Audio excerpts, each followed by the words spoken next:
السلام عليكم، كيف الحال؟ نتمنى تكونوا بأفضل الأحوال يا ربي. وانتم كتشوفوا هاد لا فيديو ديال اليوم إن شاء الله غنحضر معكم سلطة الخس بالفواكه والمكسرات. كتجي في المذاق روعة، وكتجي راقية في الشكل.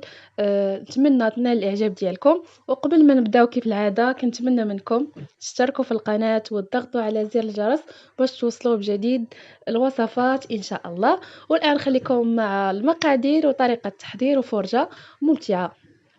بالنسبة للفواكه اللي احتاجيت كما كتشوفوا هنا عندي البرتقال، البنان، الرمان، الخيار، الخس. المهم اي فاكهة عندكم تقدروا تستخدموها. مهم الخيار والخس يكون ضروري.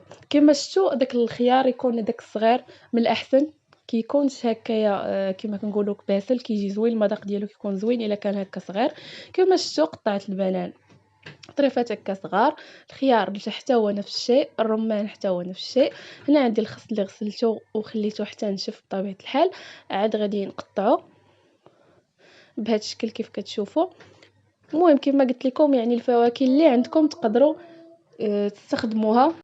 كيبقى غير الخيار والخس هو الشيء الرئيسي كما شفتوا. المهم هنا قطعت البرتقال بهذا الشكل وضفته للسلطه. هنا عندي القليل من اللوز، الكركاع والزبيب، غادي نقطعهم طريفات. بالنسبه للزبيب غنخليه غير هكاك.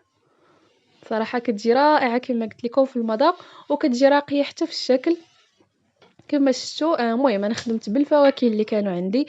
اللي عندكم استخدموا به، يعني قدروا حتى 4 الفواكه اللي عندكم 5. المهم الفاكهه اللي عندكم ضيفوها، راه كتعطي واحد المذاق غزال. كما شفتوا ضفت هنايا معلقه صغيره ديال القرفه ومعلقه كبيره ممتلئه ديال السكر سنيده، وغنخلط المكونات مزيان. المهم كاضافه الا بغيتو تضيفوا هكايا القليل من العصير ديال البرتقال تقدروا تضيفوه، غير انا نسيت ما عصرتوش. المهم كاضافه تقدروا ديروها. وهذا الشكل النهائي ديال السلطه اللي حضرت معكم اليوم. كيف ما شفتوا راه كتجي غزاله. زينت هكايا المهم هكايا بالبرتقال، بالقليل من الكركاع والاكاجو، المهم القليل من بذور الشيا من الفوق. كتجي غزاله كما قلت لكم. وبالنسبه للشكل نتوما راه كتبدعوا هكايا في التقديم وتقدروا تزيدوا بزاف ديال الاضافات. الا كان عندكم الكراميل بصراحه كيجي خطير في المذاق، تزيد تضيفوا هكايا من الفوق كتجي واحد السلطه غزاله. ما نعاودش لكم عليها بصراحه، جربوها بالكراميل كيف ما شفتوا. المهم كنتمنى تنال الاعجاب ديالكم وتجربوها. وكيف ما قلت لكم اي فاكهه عندكم تقدروا تضيفوها يعني. وبالنسبه للمكسرات اي مكسرات عندكم تقدروا تضيفوها. وراه كما شفتوا كتجي راقيه في الشكل. وبالنسبه للمذاق راه روعه، ما نقولش لكم عليه يعني، حتى تجربوه غتحكموا غزاله. نتمنى تعجبكم.